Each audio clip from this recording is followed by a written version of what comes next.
So welcome to the conversation. I'll be discussing today gut health, and then Paula will be doing Paula Miller Foster. She'll be doing endometriosis. We should have started with her first, and then I go second, but things change, so I'll just have to kickstart things with gut health. So sit back, relax, and let's begin. Let me pause this music. Okay, guys. So I hope everybody is well. Give me a second, guys. Okay, good. 1 second.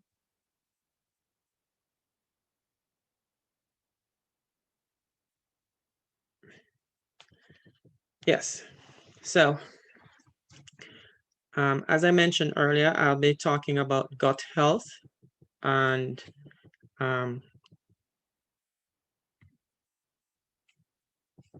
okay, I did this wrong. Let me go back here, share my screen first.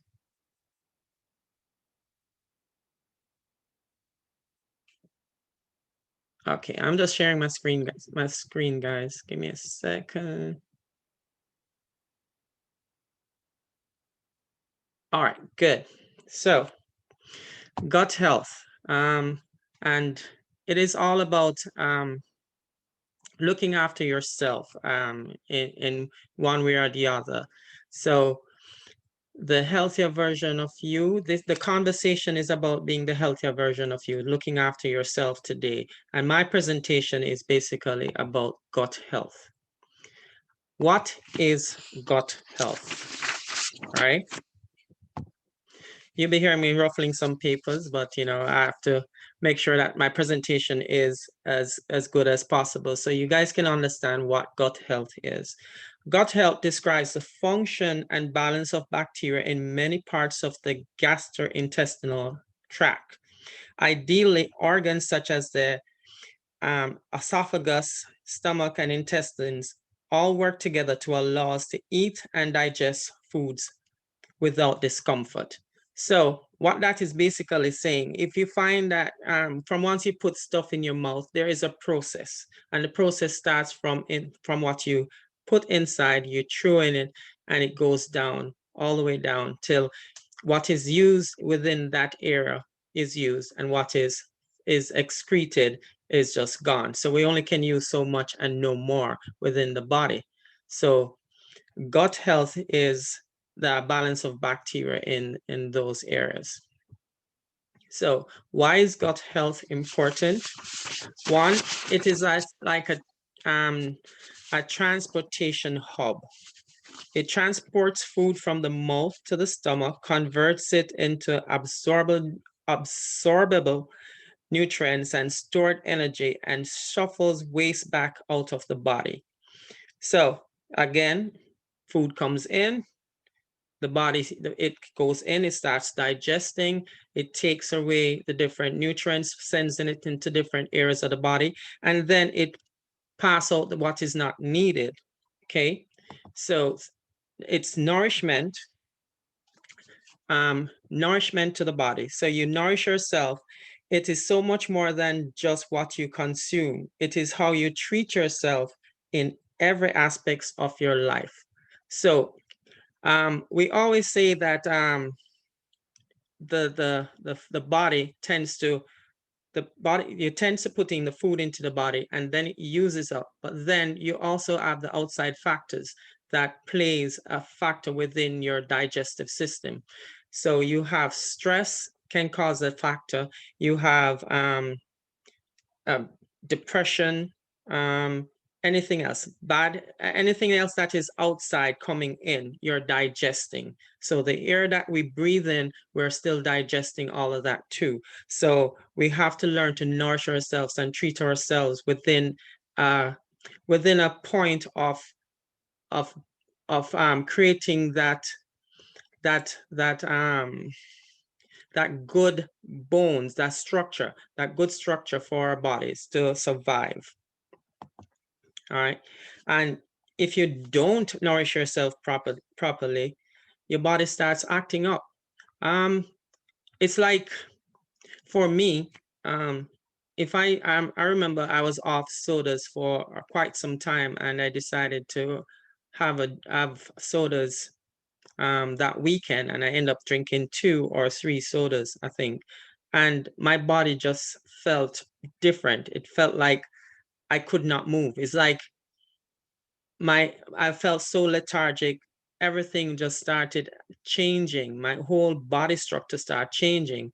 I felt really weak. I felt like I didn't want to get up out of bed as much as I used to, and I could not function properly. So sometimes, if we don't really look at all these things that we're putting in our bodies, we we tend to put in the wrong stuff, and then these things happen. Okay. What is it linked to?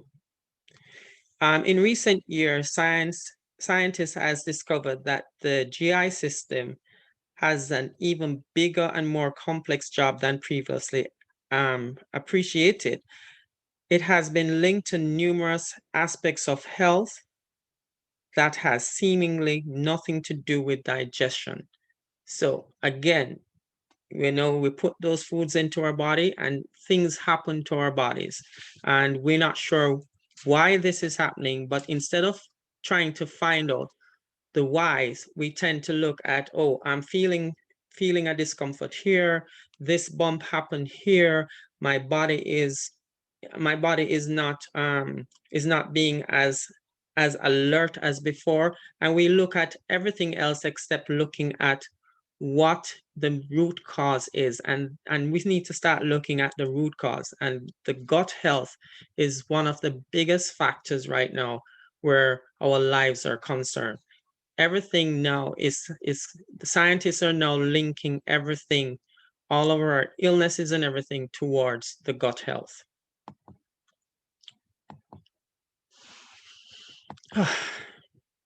Hope you guys are following me so far. So, bad gut health, you know, this upset stomachs is one of the bad gut health, such as gas, bloating, constipation, diarrhea, or heartburn. Think of it this way. I get bloated sometimes when I know I have too much flour products. And I'm not going to lie to you. I love flour products. I really do love. I do enjoy flour products. I love my bread. I love my biscuits. I love stuff like that. But then if I know when I'm bloating, I know that I need to cut back on certain things. And one of the things that I really go for to cut back on is flour. And sometimes it causes constipation too. Um, if I don't go to the bathroom at least within a 24-hour period, I get concerned about my body. I start feeling lethargic. I start thinking of how can I change all of this, because something is wrong. I need to change something where this is concerned. So we have to look at that high sugar diet. High sugar diet, because of what we put into our systems, it also causes hypertension, high blood pressure, and inflammation, weight gain, diabetes, and liver disease. So we have to pay attention to what we put into our bodies. We can't just go for all the sweet stuff most of the time. And don't get me wrong, have you guys ever just gone somewhere and see this lovely slice of cake or something, and you want to divulge in it, you want to try it? There's nothing wrong with trying it once in a while, but then there is something that if you continuously do it too much, then it causes an adverse effect of your to your body. So you can either get high blood pressure, inflammation, weight gain, diabetes, liver disease. So be careful of what you put into your body. Unintentional weight changes. Now, um, don't think of it as where your dieting or exercise is concerned. Sometimes you'll find, I have clients um, who has changed their body weight over a period of time without doing anything different. And this is before I start training them or counseling them. They have mentioned that, okay, over a period of 6 months, I find myself gaining some weight or losing some weight, and I don't know why this is happening.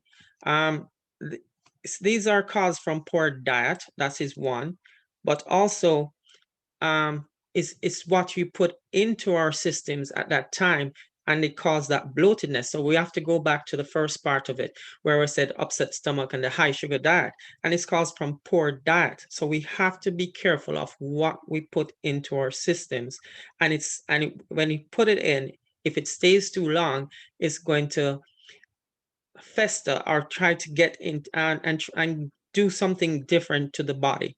So your bodies are supposed to be almost like, for argument's sake, like a duck. Things come in and things go out. What is needed, and what is not needed, it pushes it out. So we are supposed to be going to the bathroom to do a number two quite often. Sleep disturbance and constant fatigue. Sometimes we struggle with this with constant fatigue. Sometimes we struggle with sleep disturbance. And here's a food for thought. You go to your bed couple nights and you find yourself not able to sleep. Sometimes it's attributed to a mental disorder. Probably you're overthinking too much on something, so you're stressing. You're probably at something that your body is not agreeing with, and it causes you to stay up too late. um, or probably um, your overall health is a factor. And then sometimes you'll find that you will sleep but get up constantly fatigued. It happened to me a couple times, especially when it come on closer to exams. But because my body is stressed at that given moment, trying to focus and trying to retain everything that I can for my exams, I end up staying up too late, and my body tends to change the whole functions. And my snacking is also another issue. And then when I get to bed and wake up, I'm still fatigued, I'm tired. I feel like I would go back to bed, but then the mind tells me that, oh, remember, you have so many things on your agenda for today, so you have to. So I push through, and then after that exam, I go to bed, and I'm so relaxed, and I sleep straight through. I wake up ready to take on the world. So we have to look at those things. Skin irritations. Um, Now, as a child growing up, they used to say if you eat too much eggs, you'll have boils, or you eat, you probably eat something that don't agree with you, you have an allergic reaction or something in that regard. So we have to be careful of what we put into our bodies. We have to be careful of how much we put into our body. So it's not just what we putting, is also how much. My mother always tell me too much of one thing is good for nothing. So be careful. Don't just think that, okay, if I have so much of this, I'll be fine, or if I have so much of that, I'll be fine. No, try and have a balanced meal at all times. Autoimmune disease conditions. Bad gut health are linked to autoimmune diseases, which can cause from food sensitivity, gas, abdominal pain, and food allergies.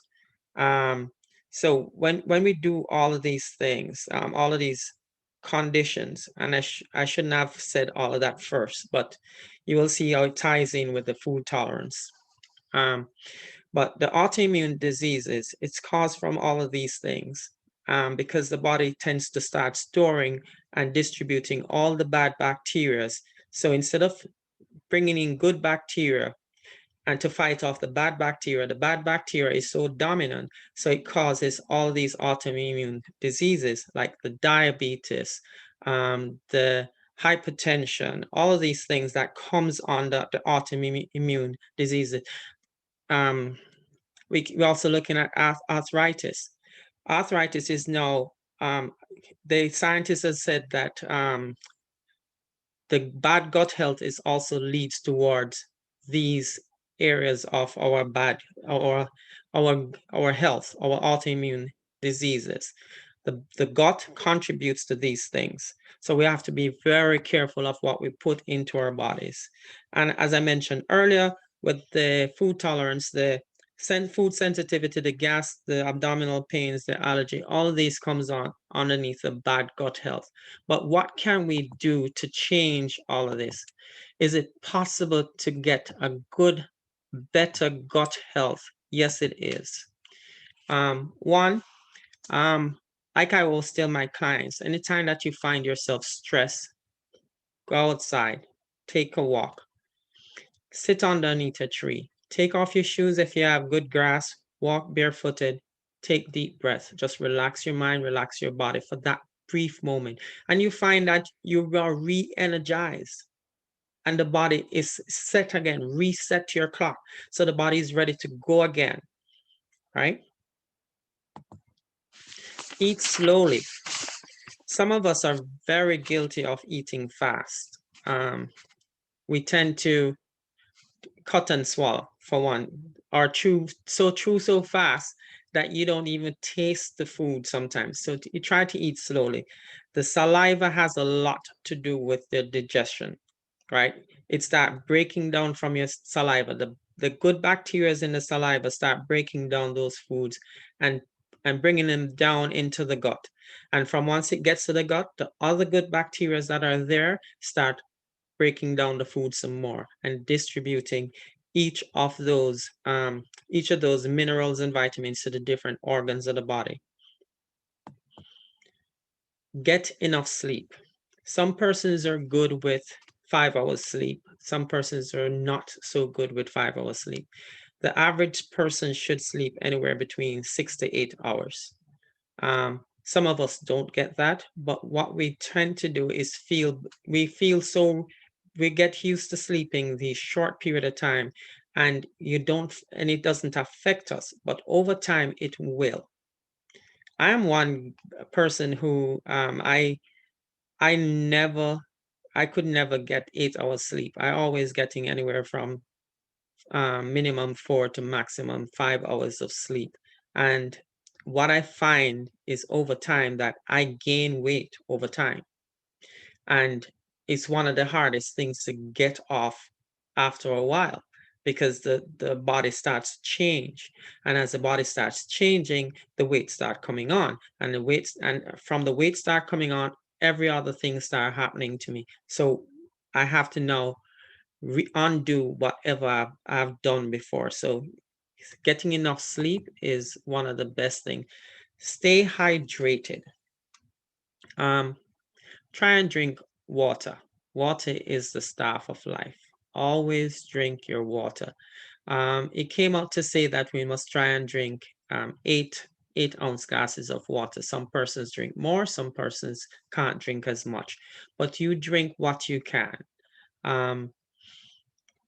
When I'm at home, I will drink probably maybe 24 ounces of water for the day. Is that enough for me? Sometimes it is, sometimes it's not. If I'm extremely active for that day, I'll drink more. But if I'm not, I won't be able to drink so much. And I find of recently, my stomach walls are shrinked. I can't even put so much food into my system anymore, or so much liquids into my system. I am quickly full. But does it mean that every 2 hours I'm going to have a glass of water? If I keep doing that, I will be putting too much into my system, and that is not good for me. I need to control what I put into my system and try to manage it So we have to look at taking small steps in making a better life for ourselves, or a better journey for ourselves, food journey for ourselves.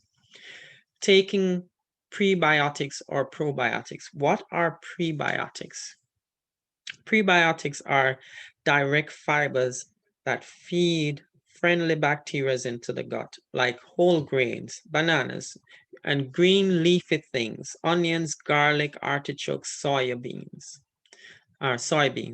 Now, it's better to have the natural stuff than the unnatural stuff, right? If you can get all your vitamins and everything from the natural foods that we consume, it is greater than when you take the you go into the store and get those things that are prepackaged for yourself. Not all the time that they are packaged with the best of heart for your for the individual taking it.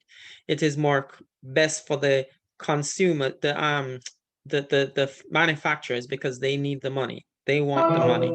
So we Power have to on. be very careful in what we consume. Probiotics. Probiotics are live bacteria and yeast that are good for you. Fermented foods, such as pickles, yogurts, kombucha, and um, and um, uh, fermented milk, right? Sorry, fermented milk. So these can help with creating the good bacteria, the great bacteria for your body, and then you'll find that your body start to functioning at optimal best.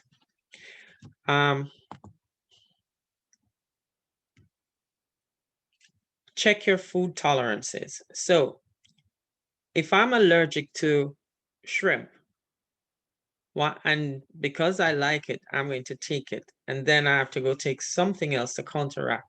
It doesn't make sense. If you find that your body is allergic to something, if you find that when you eat something, you're bloated or gassy, come off it. Change certain things.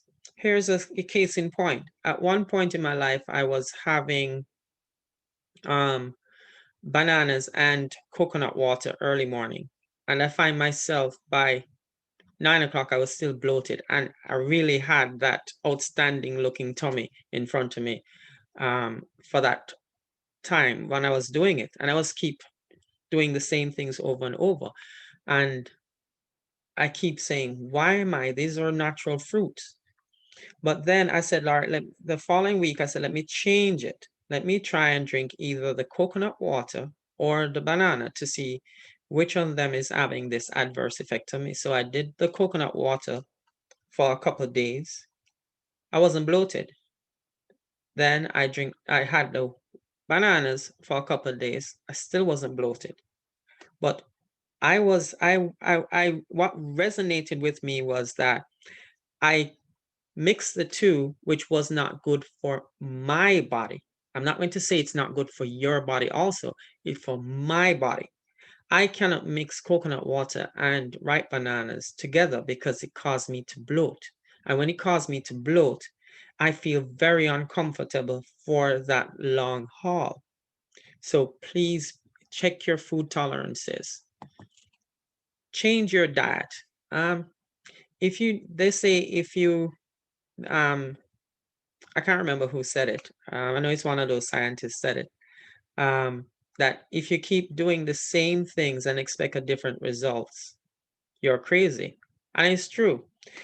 If you want to lose weight or gain weight or maintain a healthy lifestyle and still eating the same way, you will never reach to your goals because you're just doing the same thing and not changing a variable. One of the things I like to do with my clients is ask them to keep a food diary. Start looking at what you're eating and let's do a process of elimination. And while doing that process of elimination, then you'll figure out what is good for you and what is not good for you. Last year, I had a client doing, well, I was health coaching. And this client, what we had done was to get rid of a lot of things out of her diet and start reintroduce stuff.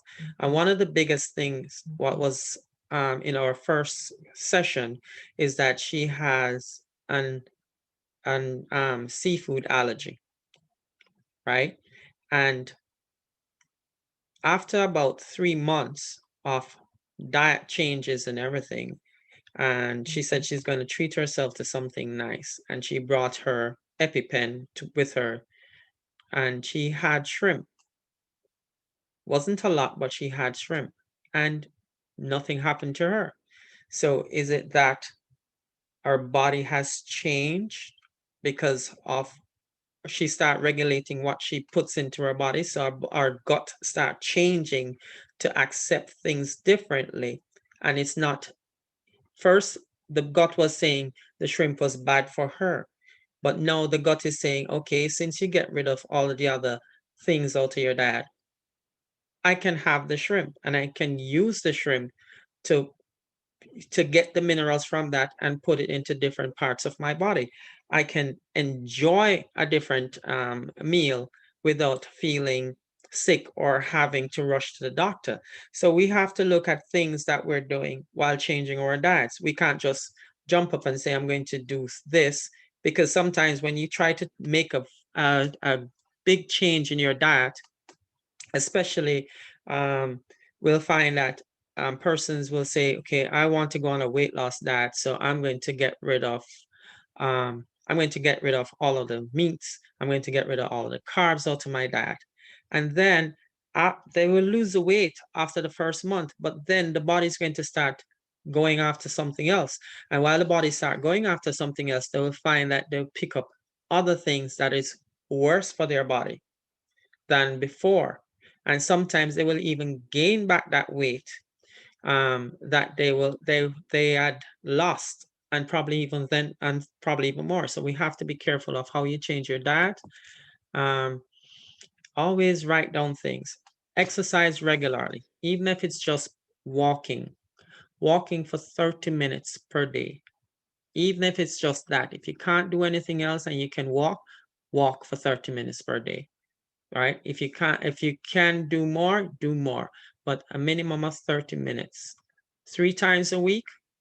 But I think we can do it every single day. It is possible that you can do some form of exercise for 30 minutes a day. You have right now on you've social media is now blowing up for the past couple of years with different types of activities that are on. I've seen where trainers are now are not even just trainers, but persons are putting out a 10-minute workout or a 15-minute workout. Things like that are out there. So you can just research and do something. Or you can get up, set your clock a little bit earlier and do something, add that little time in and do a little thing. In one of my challenges that I'm now hosting, it's called the transformation. One of the biggest things that I promote in it is considered a morning workout. And it's a 6-minute workout for my clients. And majority of them are doing that 6-minute workout. It's just for 6 minutes, and it's precise, and it is done according to your fitness level. You don't have to go to my level or to someone else's level. You go at your pace and you work out for 6 minutes maximum, and that's it. And it helps speed up your metabolism for the entire day. So whatever start coming into the body starts using it and pushing whatever it needs to different organs or different areas of the body, and then sends out what it doesn't need. I hope you guys are following me so far, and I hope I'm not speaking gibberish. Feel your chi. Now, chi is really spelled QI. It is a Chinese word. It really means everyone. It translates as air. Let me start with that. Chi translates as air. Life force, energy flow, a traditional Chinese medicine in martial arts. So it's about healing from within, cultivating a balance from within. Um, Now, why feel your chi is that everyone has their own doctor in him or her. We just have to help it and help it in its work. The natural healing force within each of us is the greatest force in getting well. If we give our body a fighting chance to heal itself, it's one of the best things. I was talking to someone the other day, and they had a cold sore, and I said to them, you know, if you use the natural products, you will give yourself at least 7 days for the body to heal itself. And guess what? The body did heal itself because you start using back the natural stuff into your body. Sometimes we don't have to go and every time that we're into a particular, we feel a particular way, we have to rush and go get a medication.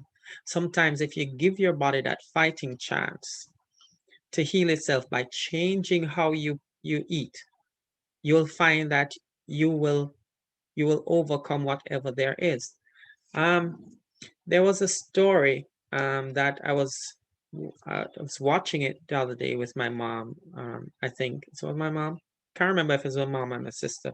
But this lady, she's a cancer survivor, and one of the things the doctor said to her that she was going to die. You know, there's nothing else they can do, and she decided that she's going to live, and she start believing that she's going to live. So the first thing she start doing is cultivating a different feel and environment for herself by saying, I am going to live. I am going to be the I'm going to be I'm going to be able to see my grandkids or my family again for the next couple of years. So she start believing. So she start working from the inside. And then she start changing her diet. She start doing her research. She start looking at things that she can eat and things that she can do for herself. And guess what?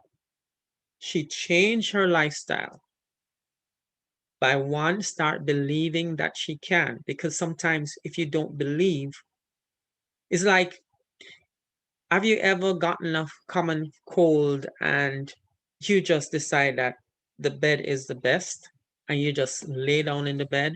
And normally that common cold will take approximately 7 days to hit your body and then come out of your body. But if you succumb to it, you'll find that you stay in bed much longer and you have all the aches and pains, and the only thing, the last resort is that you rushing to the doctor. Don't get me wrong that you can't, that when you get sick, you must stay home and try to fix it. No, the doctors are there to assist us, and that's their job. But if you keep believing that the doctor is going to get you better without you trying, then you're mistaken. You have to also try. You also have to give your body that fighting chance to survive, to get to that next level. So you have to start believing. Start taking everything from the outside. If you're stressed, if you're in an environment that is stressing you, get out of it. Get to somewhere where you can find peace and you can find humidity, and then you start breathing in fresh air. And from once you start believing believing in yourself and start believing that you can rise above things, then you'll give your body that fighting chance and change what you do, change your diet, change your lifestyle. Don't hold you back. Don't let money or perceived lack in any area hold you back, such as the cost of food. I had a debate with my mentor. His name is Barry.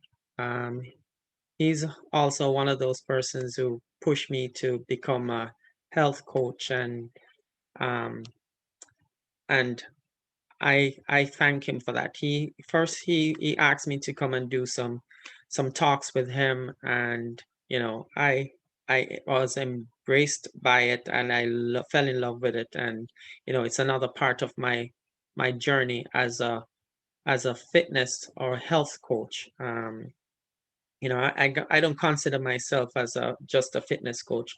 I'm all round. I try to help people with not just a healthier lifestyle, but just a lifestyle change. So I go in depth with you. Um, don't hold you back. The cost of food. So we had a conversation, and persons start saying, "No, but they can't afford this, they can't afford that." And one of the things he brought up and said,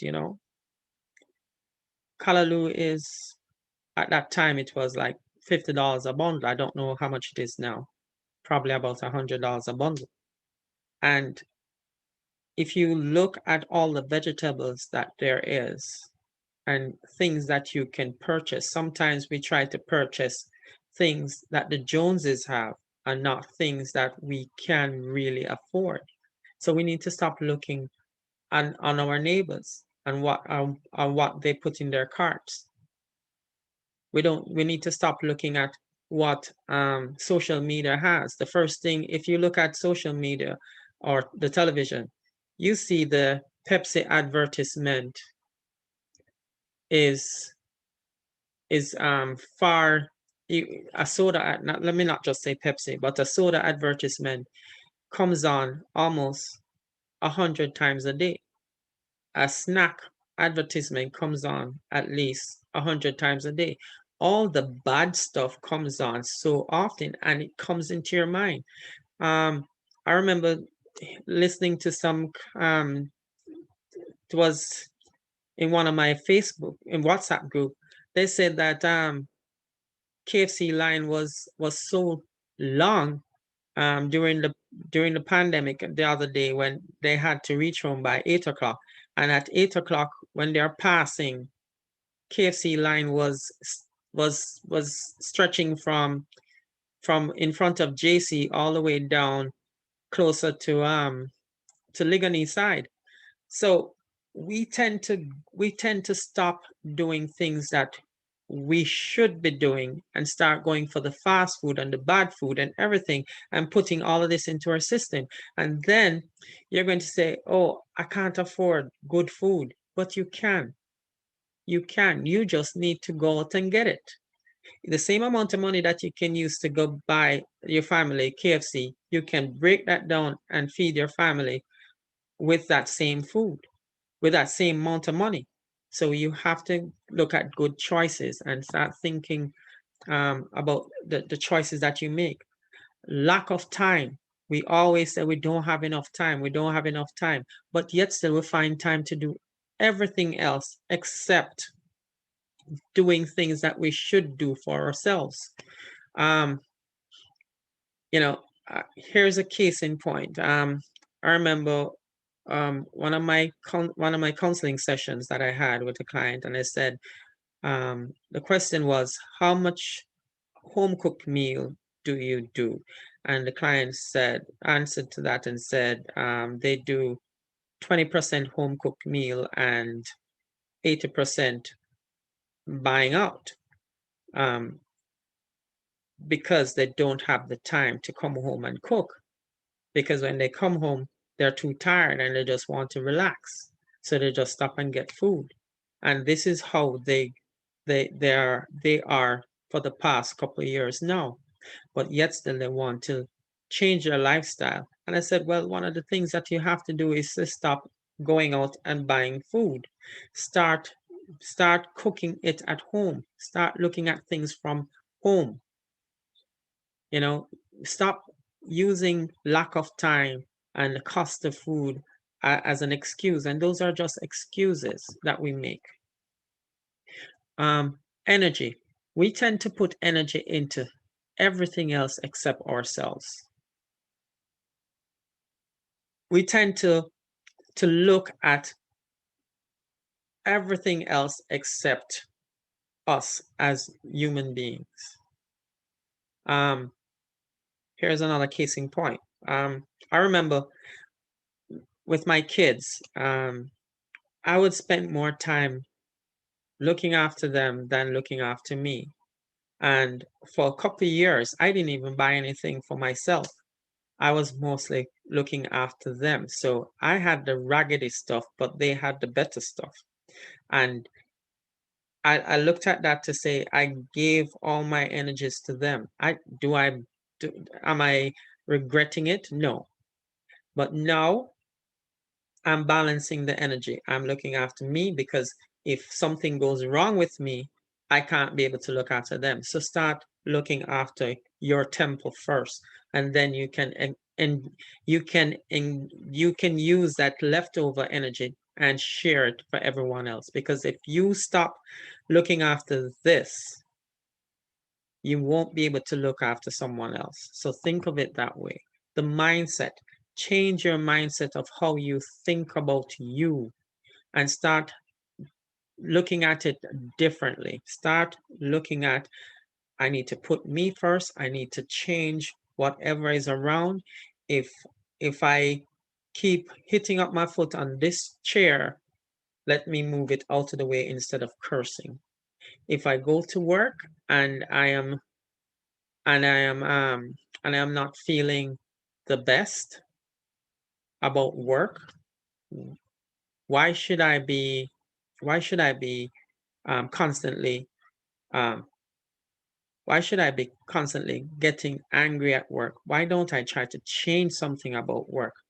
Why don't I try to be a different mindset at work? Um, I remember talking to someone not too long ago, right? And that person said to me that they hate their job. So I said to them, why not get another job since you hate the job? What about the job that you hate? Um, I don't like the people who I'm working with.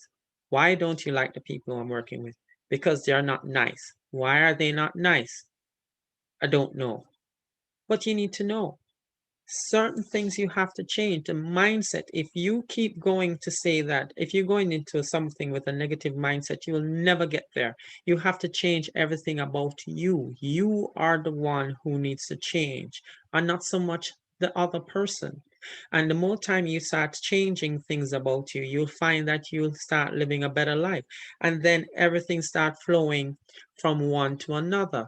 Your gut start your gut health is better because one, you tend to start looking at how your life is, your whole life is everything that you're consuming. So you start putting those into perspective, and you start putting things down, and you start looking at how we do things on a whole, right? So change your mindset. We can do this, right? Mindset changes. Make a personal development a priority for yourself. I mentioned that earlier. So start looking at things to put you first. Always putting you first, right? Retrain your brain by noticing 3 positive changes per day. So this is one thing that I challenge myself to do every day. So I look at things, I look at things and try to see the positive things of what is happening. I was doing, I was doing, I was doing an order for someone. I was doing some mask for someone, and face mask, and they wanted a particular thing on it. And, I was getting frustrated, and I was willing to give up. And, I stepped back and I look at it and I said, let me try and change my approach in dealing with this situation. So I calm myself. I was getting flustered, and I sat back and I look at it, and then I figured it out. And then one of the things I did was to jot down Stop being flustered. Stop getting upset over things that you cannot control, and then step back, look at it, and try and control from your side of things, not the next side. So you try to make positive changes in your life. If things happen bad today, don't let it continuously happen over time. You can make the changes as you go along. The changes are there for you. Be positive with all your changes. Write your post-mortem. You know, I mentioned this on our last talk, and I could not remember for the life of me what is post-mortem. Make things clear and literal. That's what the post-mortem is when you're writing it for yourself. Make things clear and literal. It is to understand what has been done and learn from it. Make it clear. Let me say that again. Make things clear and literal. It is to understand what has been done and learn from it. I know we all can resonate with this, because sometimes we do things and we think we learn from it, but we don't, because there's another factor involved, and we never tend to see.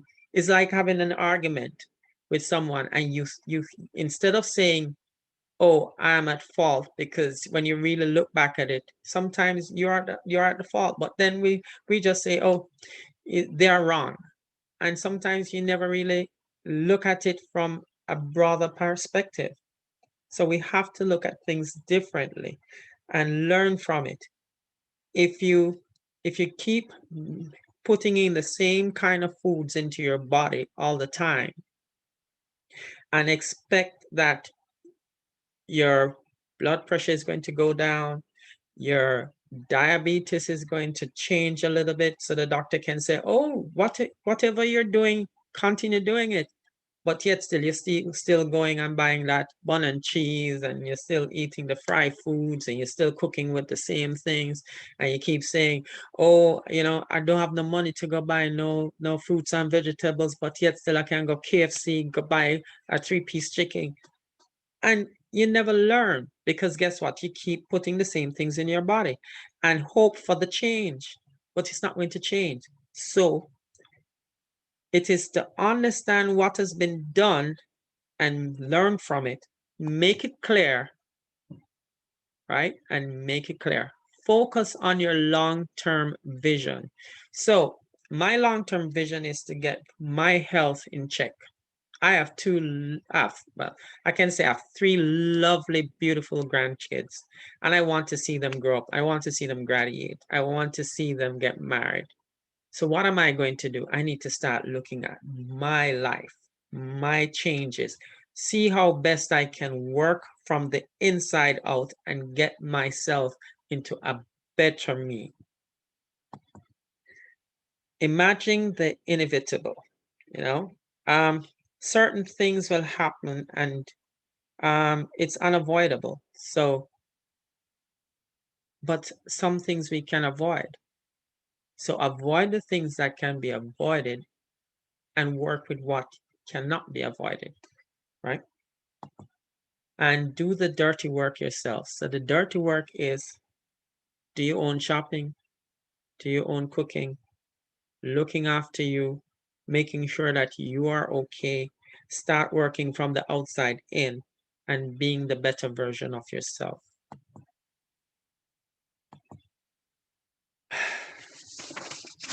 I hope I'm not boring you guys so far. This gut health thing is really, it cannot be any fun than how I'm putting it. Making small changes and setting realistic goals. So one of my realistic goals is eating more vegetables, and fruits. That's one of my realistic goals. Am I achieving it? Yes, I am achieving it. I am achieving it, and I'm doing it. Setting an intention to achieve these goals. What are my intentions? My intentions is when I go to the supermarket, I look for the fresh produce. I go into the fresh produce aisle. I pick up my vegetables. I pick up my fruits first. Those are the first things I pick up. If I'm going to go for meats, I will go for the meats. And I stay away from the flour products. I try my endeavor best. I try to stay away from all those things that are bad for me, like the sodas and the snacks. I stop buying them, right? If somebody comes to my house and want want certain foods, I'll have to go order it because I don't have it there. Choose natural foods, exercise and finding me time. We all need to find that me time and work towards being a better you. Okay, I'm almost done, guys. Eating towards better health, eating from plants and not what is made in a plant. I hope that speaks for itself. If you grow your own stuff or eat from farmers that are, well, let's say organic farming now, you know, um, and start cooking your own stuff. So you buy your fresh fruits and vegetables and your ground provisions and all those stuff and start making it from scratch. It is the best way to go instead of trying to get those things from a plant. Have you ever really looked at how they make soya tofu? I've seen it. Would I eat it? No, but that is my decision. I don't know about you. And then if you're going to get fruits and the fruits are not from your neck of the woods, try and stay away from it. Keep track of what works best for you. So if you know eating natural foods are best for you, continue. And if you know exercise is good for you, do it. And remember, food is love. Food is love. Always love what you do. And remember, the food that you put into your system is not just what goes into your mouth. It's the air you breathe. It's what you take in from the outside. It's the energies that pull in. And if you have negative energy, push them away, because food is love. Food is where the heart of everything is, right? And I think all of this, what I've just mentioned, you can either get it through heal digestive stress, a holistic approach from Katie Madonna Swift. She did a presentation which I really enjoyed the other day, and I'm glad that I can revisit that presentation. Everything you need to know about gut health by Amanda McMillan, another person. You guys need to start looking at how you can make your gut health better. And what's an unhealthy gut? How gut health affects you by, I don't remember how to pronounce that first name, Seti, MD, and Megan Dix. Both of them wrote that lovely thing that I got some of these information from. And 5 Ways to Make Changes by Elizabeth Lombardo is a physician. So I thank you guys for listening to me. I hope you guys learned something. And my name is Lipton Lee, and I am not just a health coach. I'm a health coach practitioner plus a personal trainer, corrective group exercise specialist. I am your one-stop shop to get you to your perfect health. Thank you guys for listening to me and taking the time out to listen to me. I'm handing things over to Paula for her to discuss endometriosis and everything about it. Thank you guys. Bye.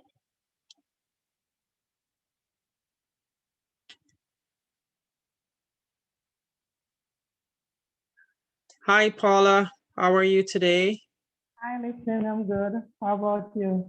I am awesome. So let me tell you a little bit about Paula before I pass on Paula to you guys. So I met Paula when I had a gym in Santa Cruz, and she was at the time a principal for school and she was just bubbly, everything. She's just one of those persons who you are pulled towards. And since recently, Paula has been posting, I've been following Paula, and she has been posting stuff about endometriosis. And, last year, she was encouraged, not just by me, but a lot of persons to encourage us to start talking about endometriosis. I didn't know what endometriosis was until last year when I started talking to Paula, and then she started sharing her journey.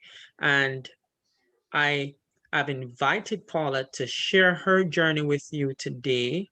And so, Paula, I'm going to bring you forward so you can be a part. You can, let me pin you to this. Yeah. Yes, Paula. You can take the mic and enjoy the conversation with everyone. Okay. All right. Thank you. Listen, I'm going to need you at some point though to share post with me so that I can share my slides. All right. But good evening, everyone. As Lipton say, I'm Paula, and I want to share with you this evening about endometriosis. I hope that at the end you would have learned enough so that you can be aware of the situation and you can share with others, and also you will be able to identify the situation, whether you yourself have it and did not already know, or someone in your household or family member may have it. So let me begin. All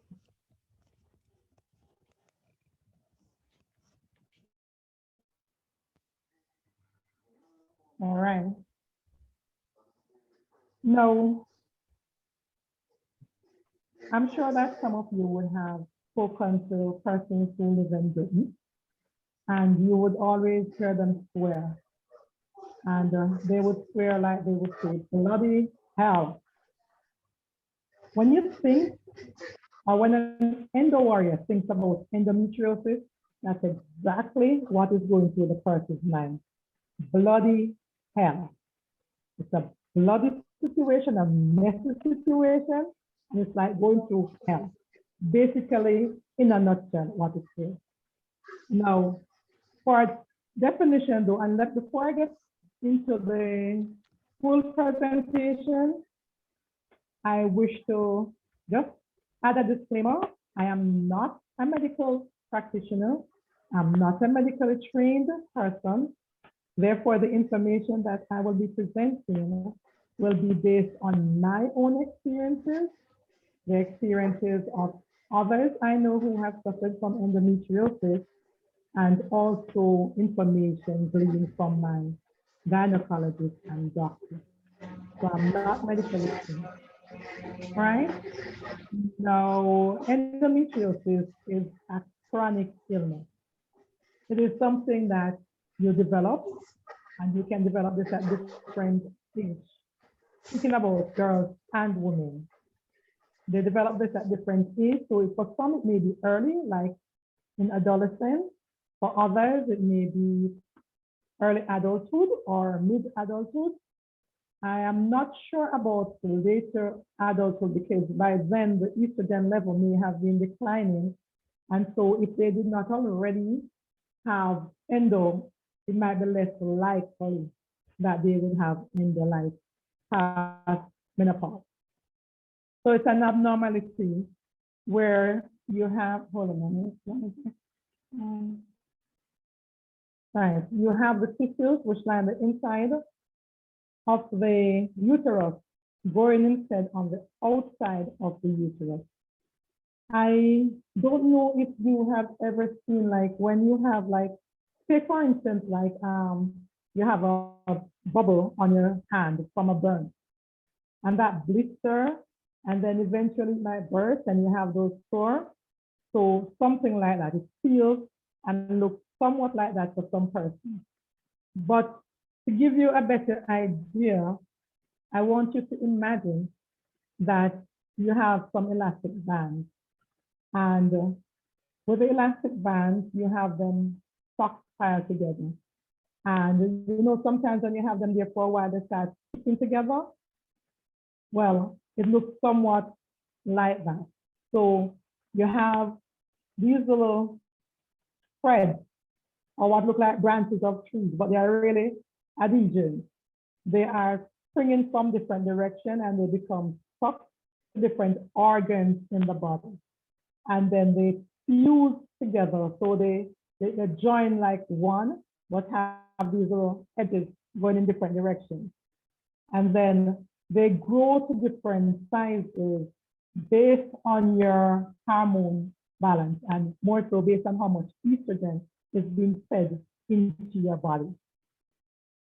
When you look at endometriosis, there are different stages.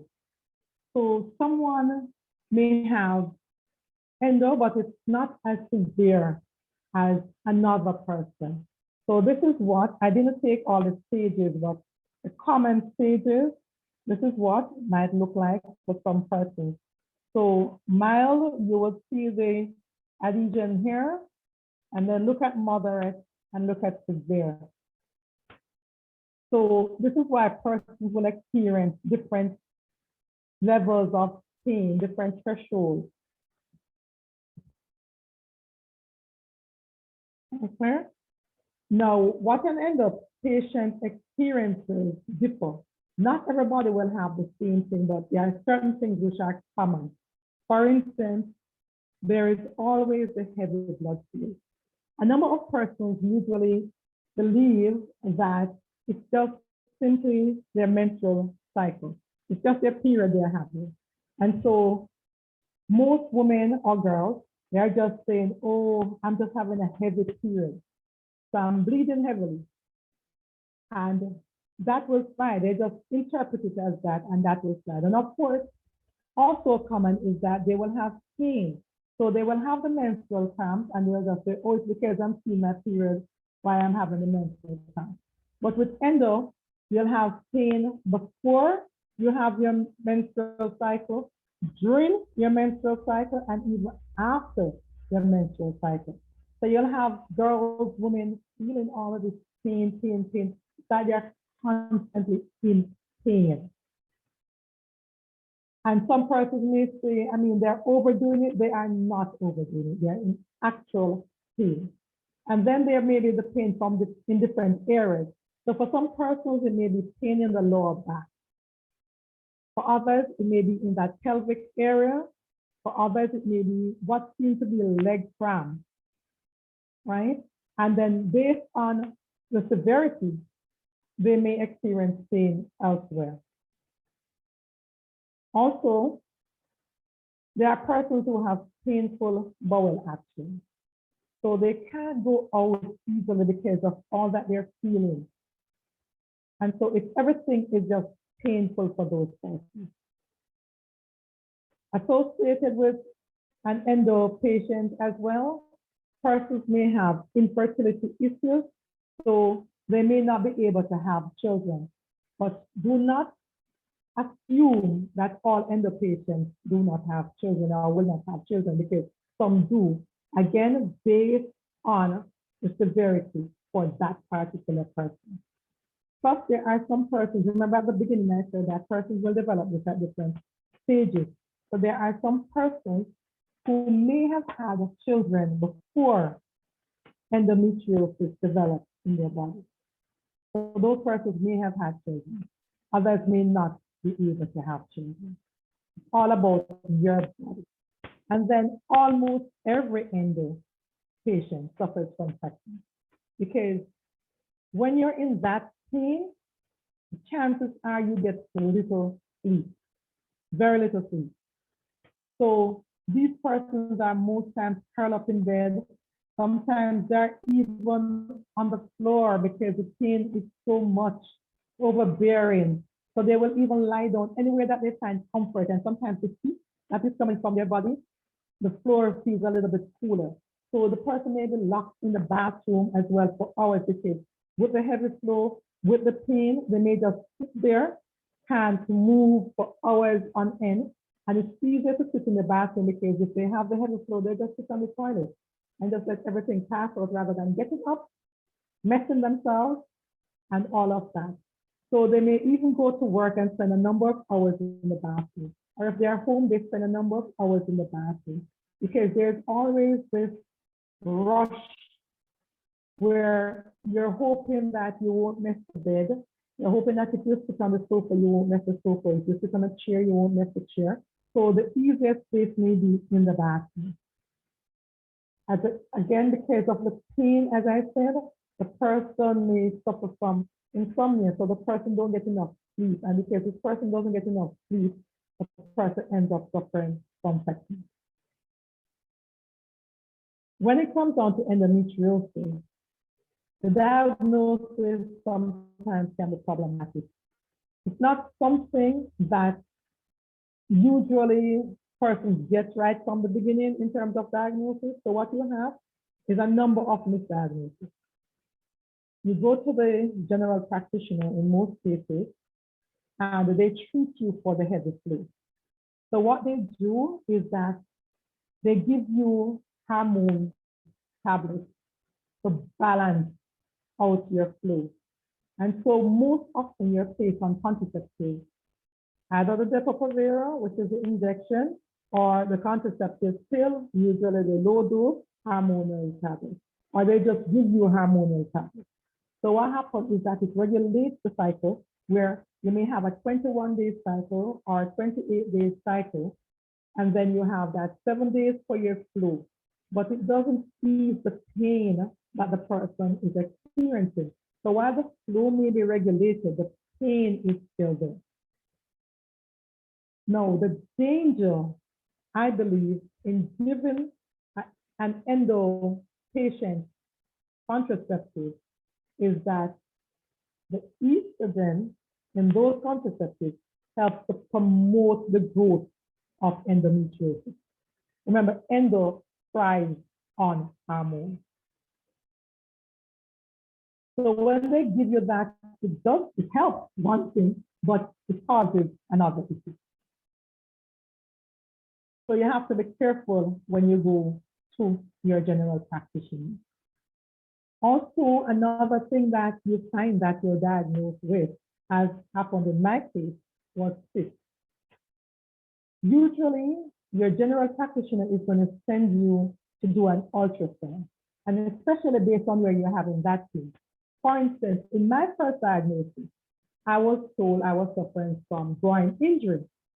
Groin injury because my pain was in my leg. So I had cramps in my leg. I couldn't walk.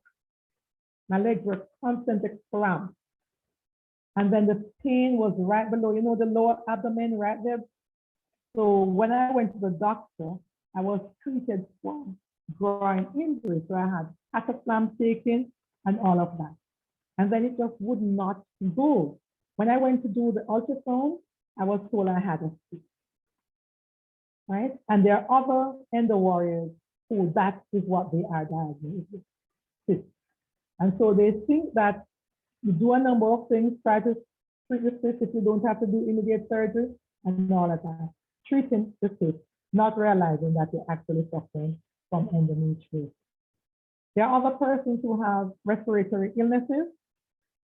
And so because, as I said, endo is something that grows. So the branches or those little particles can cover any organ. It grows, it spreads, it covers anything. And so there are persons who also complain about respiratory illnesses. So again, persons would have been treated for that rather than being treated for endometriosis. I would therefore suggest that persons who find themselves having a combination of different things, the heavy flow, the constant pain, bleeding in and out of cycle, all of that. Rather than going to a general practitioner, I would suggest that you go to your gynecologist. When you go to your gynecologist, they may be better able to make that diagnosis. They may suggest that you do minor surgery, which is a laparoscopy, where they will then use that to diagnose and tell you whether it is that you have endometriosis. It may be a little costly, but then you would know what you have to share and how to deal with what you have, rather than a guest thing every month. There are basically no known cures, and that is why most times what we're given are different treatments.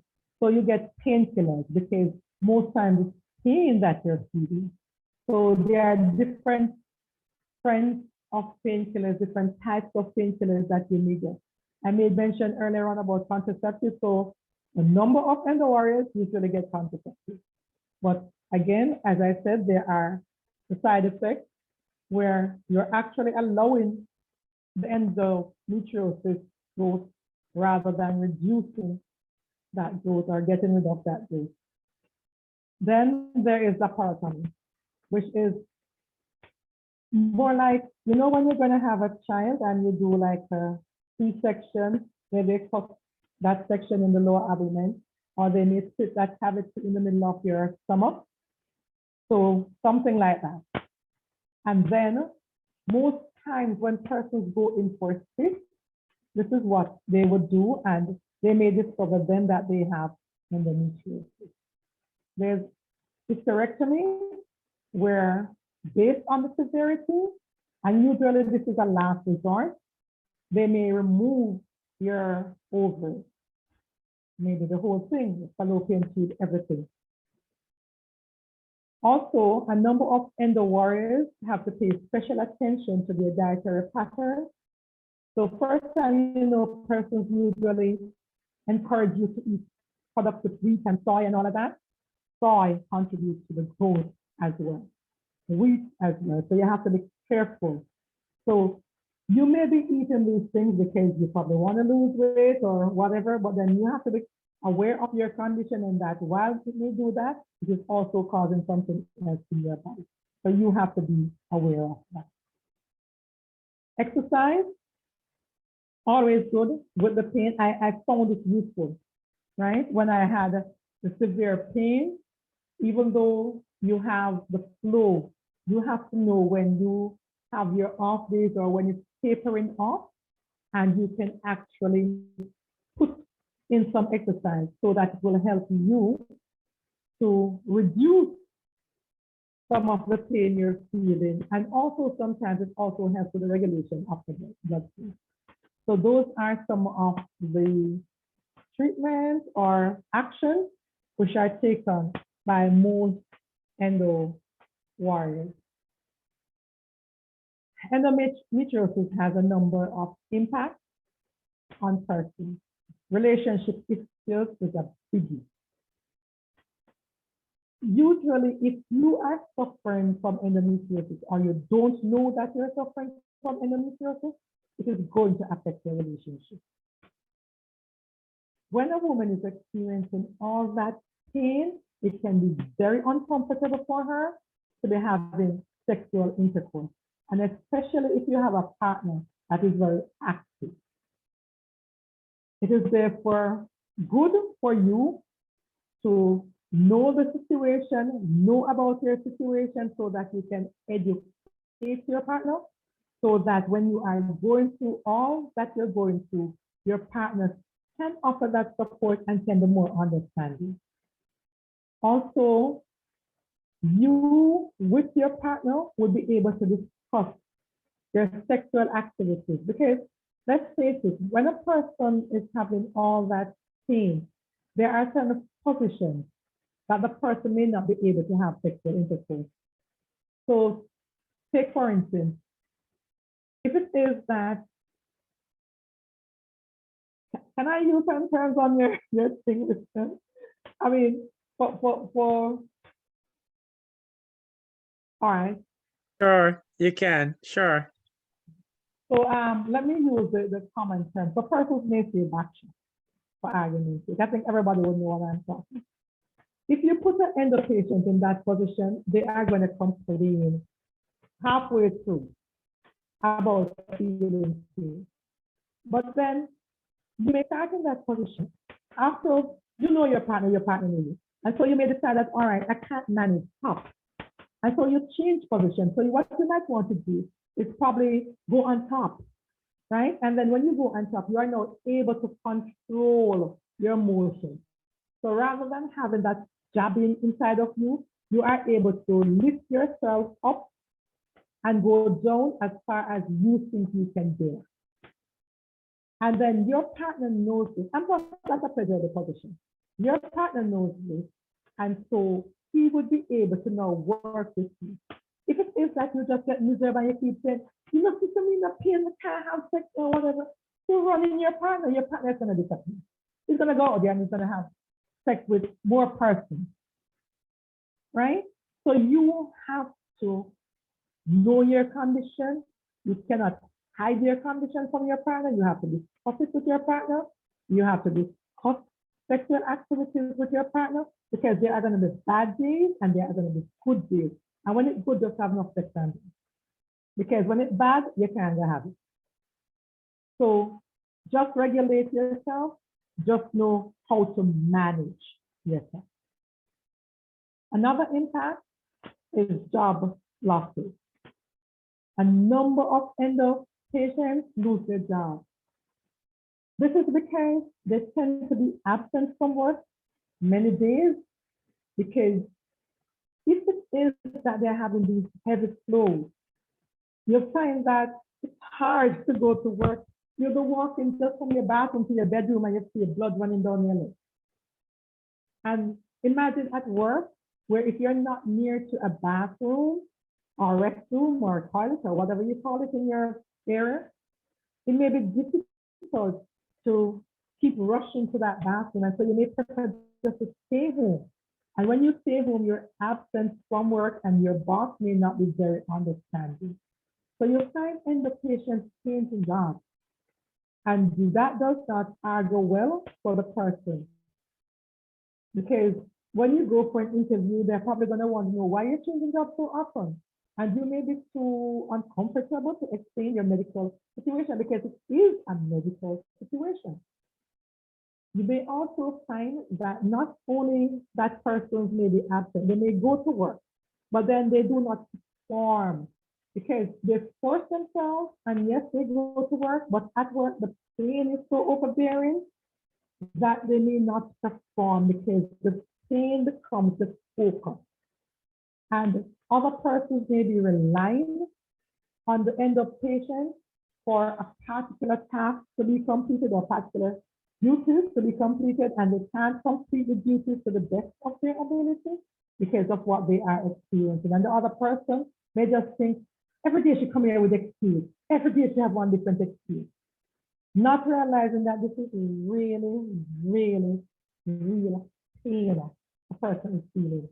The person may not even be able to move based on where the pain is, right? So you find that a number of endo patients may end up losing their job. Also, you have bosses who may be understanding. You have others who may not be so understanding.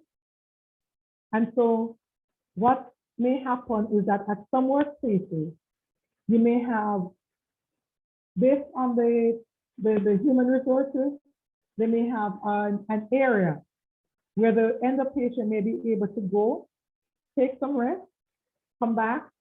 But then what about the workplaces where you don't have any area for the endo patient to take a rest or even go lie down for 15 minutes or whatever and come back? So that may be a problem there for some persons. Narcissism, that is quite clear. Difficulties getting pregnant is also another impact for the endo patient. No, what you find is that, all right, so the body is basically out of it, right? Constant flow, the estrogen level, all of that, I mean, it's a constant disruption in the body. Persons may therefore have to go to a fertility clinic to try to get pregnant.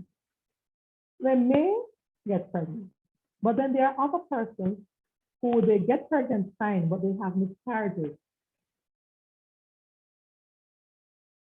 Again, if you do not discuss this with your partner, it may become an issue because they may not be very understanding. And plus, it throws you as ectopic pregnancy and just go to the emotional issue. It throws a person into depression, into frustration, and having to deal with all of that. So you, the woman, become depressed because you're having these miscarriages, or you become depressed because you want to have a child. So you're anxious to have a child. You become depressed because you know the taboo, a woman not getting pregnant and person saying, oh, she a mule and she this and she that and she whatever, right? It's a medical condition. You can't dictate to your body. Your body is going through wear and tear.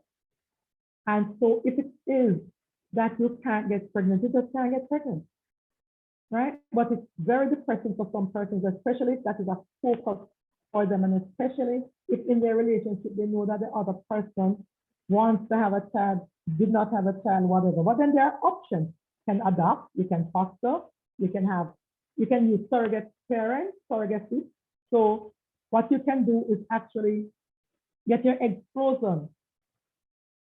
And then you can use the sperm of your partner. It's still your child because it's your egg and it's your partner's sperm.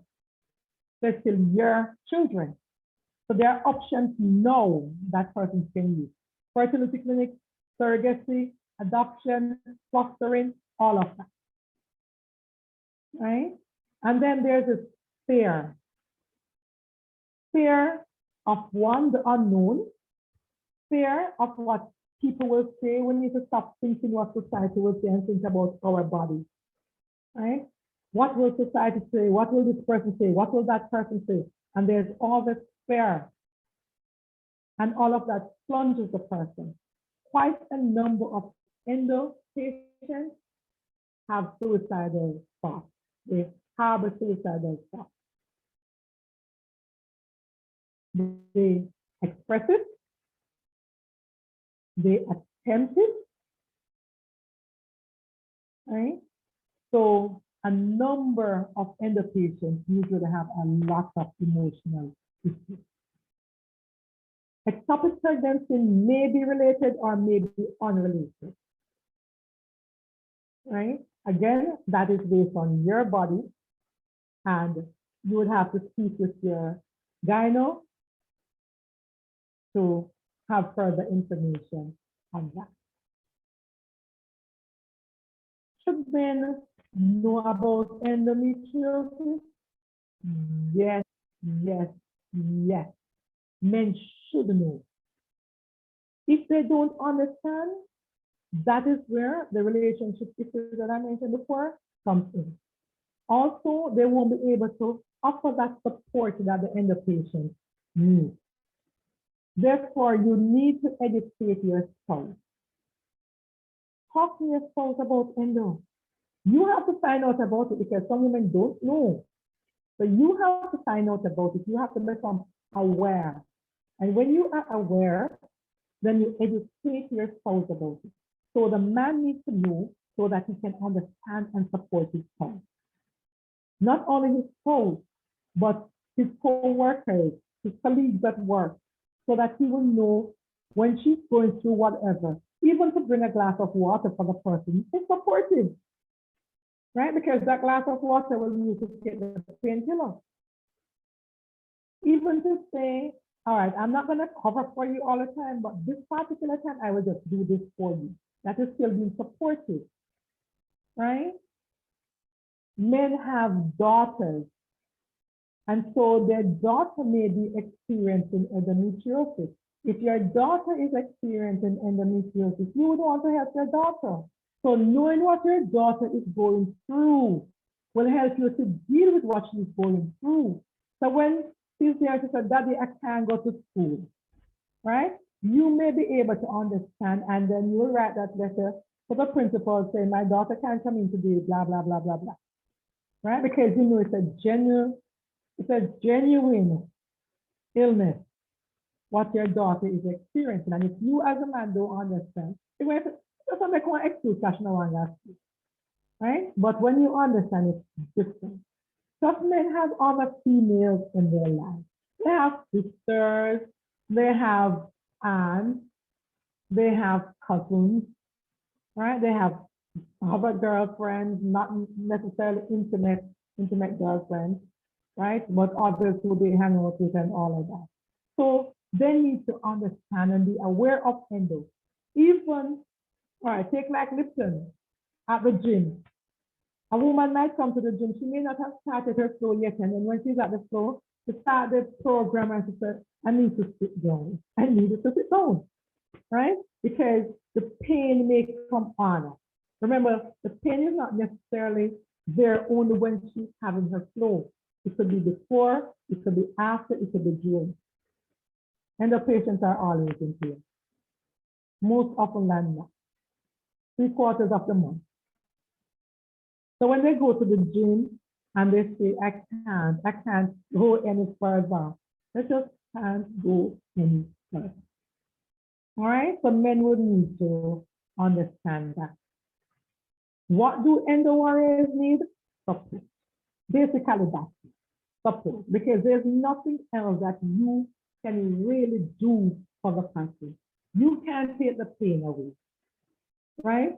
You can't help them carry that big purse or handbag or whatever you call it. When you see an endo patient, usually they have a big purse because they have a number of feminine napkins in there because they have to change like every hour, every 2 hours, and some of them double up because they don't want to mess their garment. So they will double, they'll have on 2 sanitary napkins because I mean you pad yourself so that you don't leave space for anything to flow. And the patient constantly hot down there because constantly carrying these heavy loads beneath, right? And they have a bag with the number of napkins. I mean, and the patient have to buy 3, 4 set of napkins per month, right? Which is an expense because sanitary, I don't know why sanitary napkins are so expensive, but they're very expensive, right? So the endo patient has quite a number in her purse. So she usually have a big purse. Most endo patients have big purse. Some carry small purse because again, if you carry that big bag, your shoulder, your back is going to be an issue. And especially those who have the back pain, they don't want to be carrying around this big purse. All right. So just the support from others is what they really need. I mean, they have their spouse or their father, and sometimes they just go there and they lie. They put their shoulder on the father or on the spouse. Spouse probably rub the tummy or something. You know, just support, just be there. That's all they're asking for. There are quite a number of persons. I mean, it's believed that 1 in 10 women or girls have endometriosis. A number of women are walking around with endometriosis and don't even know that they are an endo patient, right? So these are some persons you may hear who have verbalized that they have endometriosis. Tia from Sister Gabrielle Union, wife of basketball player Dwayne Wade, and Tia has a child. Gabrielle used surrogacy. Then there's Shauna Fuller, she's from our foundation-based foundation. There's Jackson, then Jackson Miller, as you know from RGRB on the headline. She shared her experience. Last year I heard her on the radio, sharing her experience and how when she used to go on the program, how sometimes it takes eternity for her even to get her makeup done.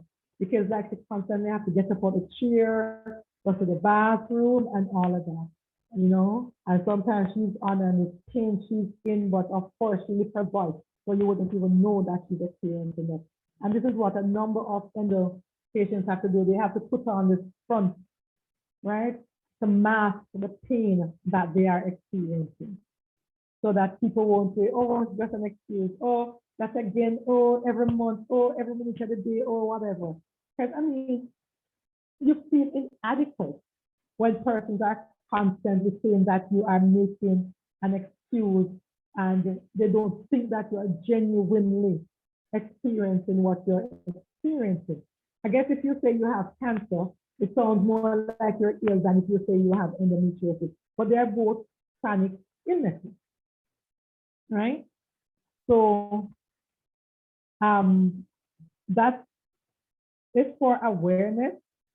And I am just going to share a bit of my journey with you as an endo patient or endo warrior, since I have passed the worst that some persons may not be going through. For me, it was basically a very rough ride because in the initial stages, I did not know, like most persons, that I had endometriosis. So the first thing that happened to me was that I learned I was pregnant. And I remember one evening I was coming from work and I had this excruciating pain. And I walked from my workplace, got to the town, and I saw this elderly gentleman that I knew. And I said to him, you can please take me to the doctor. And he asked what was wrong. I told him I was having pain. And he said, you don't need to go to a doctor, you need to go to a gynecologist. And he rushed me to a gynecologist in Mandeville. When I went to the gynecologist, I don't know, I don't even know what happened, but I know that I saw him coming towards with this huge syringe, right? And I fainted. I don't know what happened. I just know I blocked it. And then when I got up, I was told that I had ectopic pregnancy. Of course, he went through the length and he explained a whole lot of stuff, and I was very angry, very, very angry, because I mean, you perform an operation on me. Mind you, it might not have been a major operation, but it was something that I thought that I should know about before you actually do it, right? So I was very, very upset because I mean, it's now a forced abortion, and I did not really have a say. Um, After that, I went about my usual thing. I had the heavy bleeding, I had the pains and stuff, still did not know that I was an endo patient. And then I started having cramps in my legs. So I would have this pain and like I would have to be dragging one leg behind the other. I would have to stand in one place for a long period of time. And then people would pass and say, you're still standing here? And I would say, yes, because of course, they don't know why I'm standing there. I'm standing there because I can't move, but they don't know that, right? And then I went to the doctor and the doctor told me that I had joint injury. And I'm like, I'm not exercising or doing anything strenuous.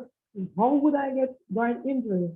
And of course, I got a number of painkillers, cataplam, and all of that. And I was treated for joint injury. And of course, it would not go. I still had the pain. So I was sent eventually to do an ultrasound. When I did the ultrasound, I was told that I had it. By the time I was studying, I was at university, and I kept having the pain, and I lived on Hall. My first year, I actually lived on Chancellor Hall. I was one of 4 persons who got permission from the warden, and so I lived on Block X for my first year. My second year, I went to Mary Cecil Hall, and then I had to deal with safety, and it became very difficult. And it was during my my final year, that I actually got the diagnosis for this. 4 months after, I went back to the doctor. He gave me a referral to the gynecologist. Went back to do another ultrasound, was told that it had grown to the size of an orange. My estimation, an orange is pretty small, but in their estimation, an orange is pretty big. So I was told that I needed to do surgery pretty soon. Asked if I could do the surgery after my examinations, because I had examinations coming up. I was told yes. The pain was unbearable, but I went through, did the exams, then went into do the surgery. When I went in to do the surgery, of course, I had a laparotomy. So they did the surgery. When the gynecologist went in, he did another procedure on me. When I woke up again out of the anesthesia, he told me that he did something without my permission. Mind you, this was the same gynecologist who I was upset with in the first instance. So I asked him what now. He said when he went in, everything was all messy. Everything was clinging to each other, organs were clinging to each other, and he had no time to come out, pull me up, get written permission, and all of that to go back in. So he just did everything one time and took out one of my ovaries. So there I was now losing an ovary, again without my knowledge, again without my permission, but because then was the first time that I was actually learning about endometriosis and that I actually had endometriosis. So he sat me down. By that time, that was in the 90s, so there was no Google engine. Well, Google was out about 2 years before. So there was really no search engine for you to go on and find out about endometriosis, what this thing was all about and all of that. It's not like now where you have more information and you're being made aware of this condition. But he sat me down and he drew and he explained and he showed me books and I read and all of that. And that's how come I actually started learning about my condition. What it did was that, I mean, it took away most of the pain, right? I still had my regular menstrual flow. What I did not know then, if I was knowledgeable now, I would have chosen my egg, right? And so I would have utilized surrogacy, but I did not know. There was no knowledge about that then. I knew I could get pregnant, and I did get pregnant again, and I had miscarriages. And that plunged me into depression, right? Until I just stopped counting. I had miscarriages more than once, and I just stopped counting, right? Because it's like, it started to become like a norm until I realized I cannot do this to my body. It's taking a toll on me, right? I later went into perimenopause. So the surgery pushed me into early menopause. So I started having menopausal signs and symptoms. The first thing I noticed was the hair, a ton of hair going out of my chin. And I was like, I'm having facial hair, you know? And then there were other things that when I did the research and when I asked my doctor, he told me I was in perimenopause.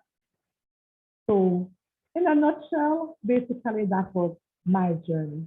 I didn't have the, and I still don't have the pain with the sexual activities like some women do. I don't have the pain for bowel actions. I don't have it. So many persons will experience different things. What I experience, someone else may not experience. As I said, the most common things are the very, very heavy flow and the pain and the fatigue. Right? So those may be the common things that we may have, but there are other things that people have. All right, so listen, that's it from me. I trust that persons would have learned. I was not able to see the chat, so I don't know if there were questions in it. I'm going to stop sharing and then probably I could see some of the questions if there were questions. Okay, thank you, Paula. That was a lovely presentation. I know I learned a lot. One of the things that resonated with me was with my daughter. One of my daughters, she normally complains about the pains and the heavy flows, and when you start talking about it and opening up about it last year, I mentioned to her, and one of the things she said she will go and check the doctor. She's in Cuba right now, so, and she's studying medicine. So I hope that she will get some answers as quick as possible. There was a question, but I think I answered it. Have you any patient, well, basically anybody diagnosed with endo after total hysterectomy, ovaries present? And I answered and I said, it can solve, but tiny amounts of endometrial tissues can left behind and the reoccurrence, and it can Well, reoccur. as I said in the beginning, I'm not a doctor, but usually if you are going to, it's hardly likely. It's hardly likely because once you have a hysterectomy, it means that you're removing your tubes and your ovaries, right? So it's unlikely that they're gonna develop that after. What you find is the same estrogen that feeds, or you hear people talking about fibroids and all of that. It's the same estrogen that feeds there, right? And so if your body, and this is why I said that when the GP, when the general practitioners give you those contraceptives, they are giving you to solve one issue, but it's creating another issue because the tissues are going to feed on the estrogen from the contraceptives. So they grow. They grow when you get those hormones. So having known now, if I knew then, I would not have taken any of those. And if I know someone who's an endo patient, I would strongly recommend they don't take any of those. Yeah. Well, it is, this part of it is, it's really, and I'm glad you touch on a few points. One is that the support from the male partners or your family. I try to support because I'm always with women. I'm always around so much women because of my training background.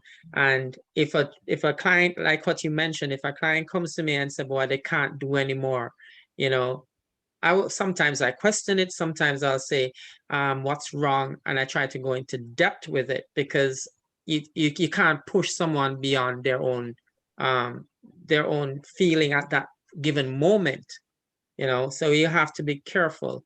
And so far, I think I think I am supportive. I don't know if I am. I don't know if I was with you, but I know I try to be supportive.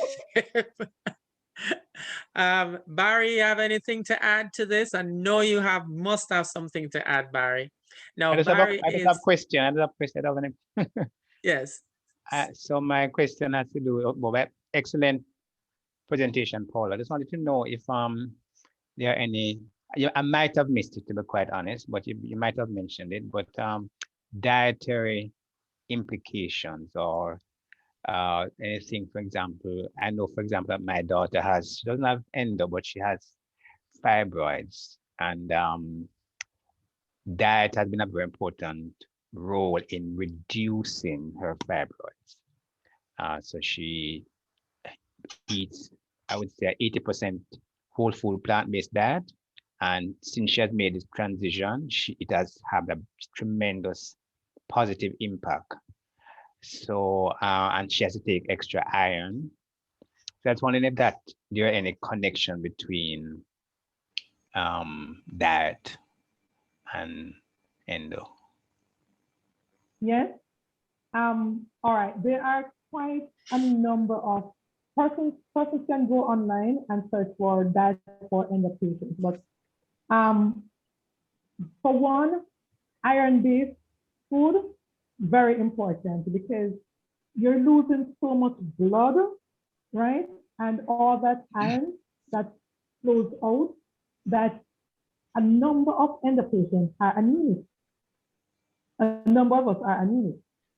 And so we have to be taking all those iron tablets and those supplements in order to keep up right? I for one use a lot of molasses because I don't like taking medication, to be honest with you. So I use a lot of molasses. I tend to drink it in the morning and in the night and stuff, and I use callaloo and all of that. But also there are prescriptions that you can get from your GP for iron, right? That you can use. I know that they need to avoid salt, right? Because it triggers it as well.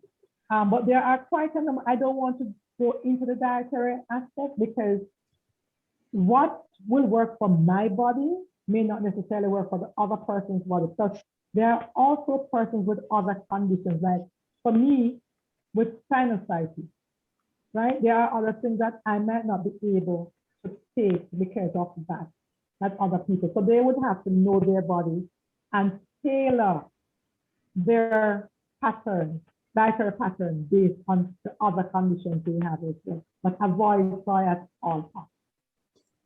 About what? Soy. Soy. Yeah. Okay. And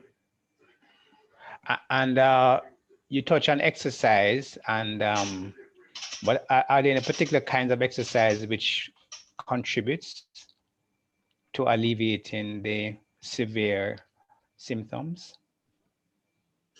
All right. Much is dependent on where the person is having the pain. Say, for instance, mine was in my leg. So therefore, if I have leg cramps, Lipton or whoever else is my trainer would have to know that you can't give me exercise that is going to have a lot of leg work. All right. So when the person, you have to have a one-on-one with the person to know where the person is having that pain. If the person is having the pain in the back, you are not want to go to give, you are not want to go and give that person exercises that are going to further aggravate that pain in the back. So the person has to talk to you.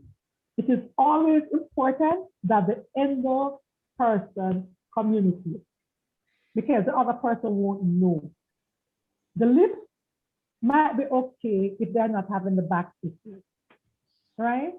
The leg raises as though if they're having their heavy flows, they may definitely not want to do that because there's a consciousness. Am I messy? If I lift my leg, will anything show? And then Lipton might have noticed I went to the bathroom every minute, right? So the person may be going to the bathroom constantly, right? Just to probably check on themselves or whatever, but they may not necessarily be feeling anything. So that might be a good day apart from the flow. That might be a good day for them. So the person needs to communicate with you so that you can know if, like, you can pick up if the person is not doing a particular exercise that you're giving, you can pick up that something might be off. Okay. All right, Barry? Sorry to go back to the nutrition issue though, but because the flyer mentioned it seemed that there's some connection with gut health. Yes, there so I'm is. just trying to understand if that is something that you can address, because as we know, the health of our gut contributes to a plethora of conditions and ailments, excessive animal fat, all of that sort of thing, insufficient fiber. Is there a connection between endo and gut health? All right, Lipton can answer a part, but I'm going to touch on a part.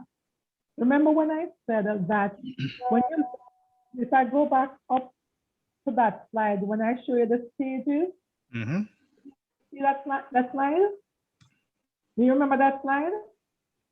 Yeah, yes, I vaguely, yeah. Vaguely? All right, hold on. You're gonna bring it back? No, man, you can go ahead. You can talk us through it. All right. When you look back at that particular slide, right? See the different sprouts from the endometriosis. Now, those tissues can grow over your intestine, right? So if they grow over your intestine, then your gut is in trouble. Wait, is one cause and effect, or what is it? Cause and effect or effect? Is it caused by something else? Why would that growth happen in the first place?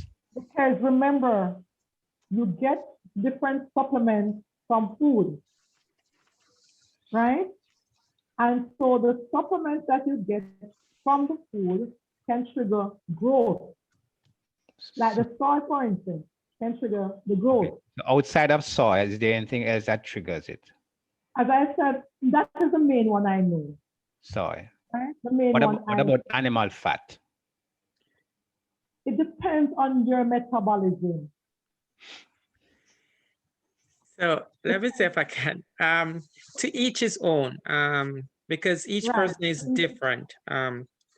So with gut health, when you're looking at what works for me and what works, well, Paula will say that soy wasn't work for her, and animal fat doesn't work for her, but someone else might say it works for them. So you have to do a process of elimination and see what works best for you.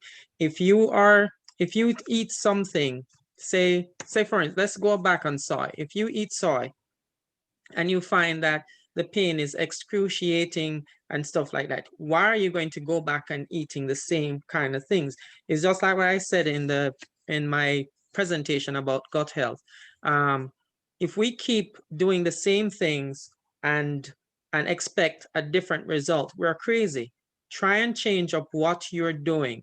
Always keep a food diary. So if you try salts today and you find that you're in pain later that day, or they always say give yourself at least 3 days for things to happen. So if you eat animal fat right now and 3 days later you're in pain, change it, to come off it. One of the best things you can always do to your body is have a balanced meal, and having your vegetables, having you must have your fats, and it must be natural fats. You must get it from either the avocados or the nuts, stuff like that.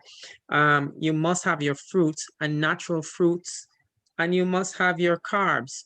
Your carbs, you must have your natural carbs. If you can stay away from, well, with me, when I have too much flour, I'm bloated. So why am I going to be sticking to flour? I need to come off that.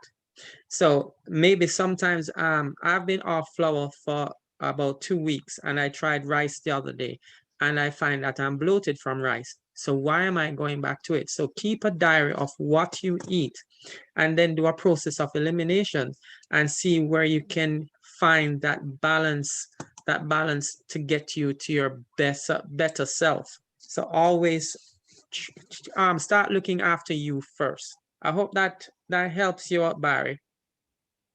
All right, but for Yes, me, sir. Thank you. nothing really affects me outside of soy in terms of my endogrowth.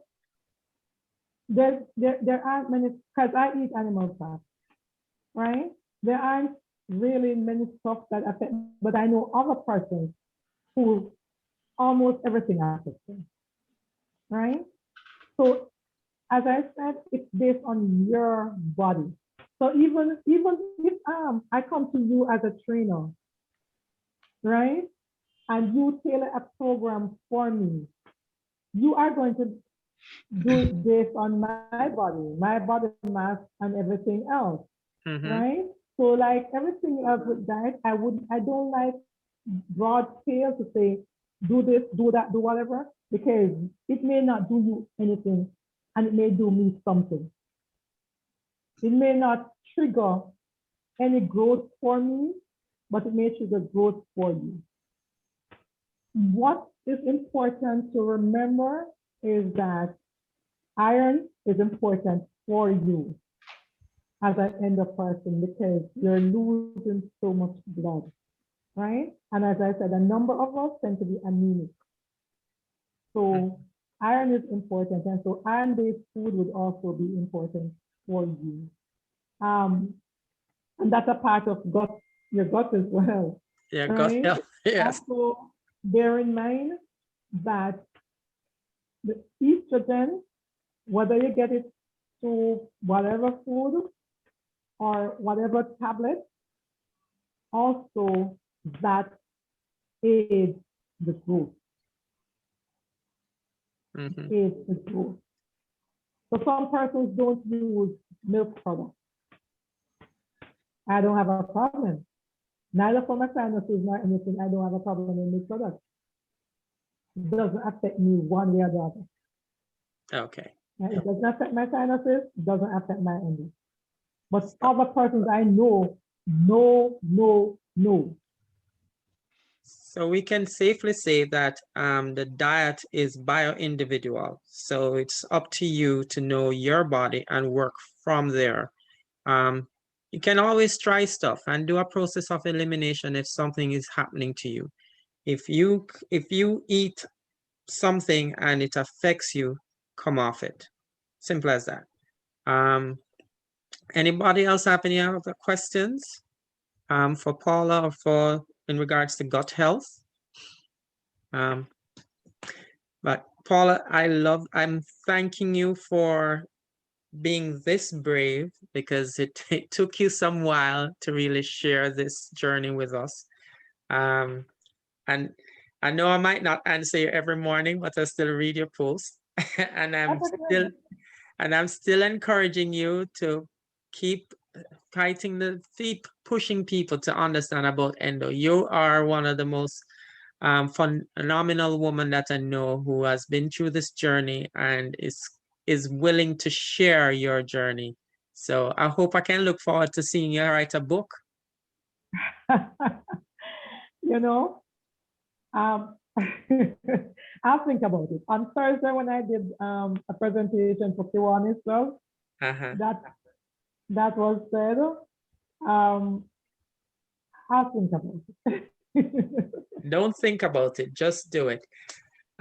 We all I have learned a lot from your presentation. I'm not going to lie to you. I've sometimes when my daughter says she's in pain and she'll say, "Daddy, come rub my tummy for me," and she want me to kiss her tummy and all of that stuff. I'm like, okay. Even when she was here over the Christmas, she's saying, "Oh, I'm in pain," and I have to be rubbing her tummy. I get the heating pad placed on her tummy and stuff like that. So as a father, you know, and with my kids, I put them into a category where if they cry for pain, I have to figure out why it is and how we can change it, and not just take it for granted to say, oh, they're just trying to get out of this or get out of that, you know. And where the pads are concerned, boy, I have my fair share of running to the supermarket and buying pads. So I do know that part. I do know that part. Again, thank you, Paula. Thank you, everyone, for tuning in. It was a lovely conversation, and I hope that we can do this again soon. And I'm hoping that Barry can shed some light from his side or ask his daughter to come and shed some light from her side so we can do this once more in a different format. All right, guys, thank you so much. Paula, would you like to say something before you go? Well, I would really like to thank everyone who turned out to listen. I saw a couple of my classmates as well on, so let me big them up. Persons from Hampton, class of 88. Thank you for joining. And listen, thank you very much for the invitation. Larry, thank you for the prompt. And thank you, everyone. All right, you're welcome. All right, guys, enjoy the rest of your day. I will be posting this on Facebook, so it's recorded. So we'll repost it. It'll be on my on Facebook and also on my YouTube page. I think it's Brigade. My YouTube page is something I can't remember, but anyway, it will be posted on Facebook, so you guys can revisit it as much as you want to. Thank you, guys. Enjoy the rest of your day and stay safe. Bye bye.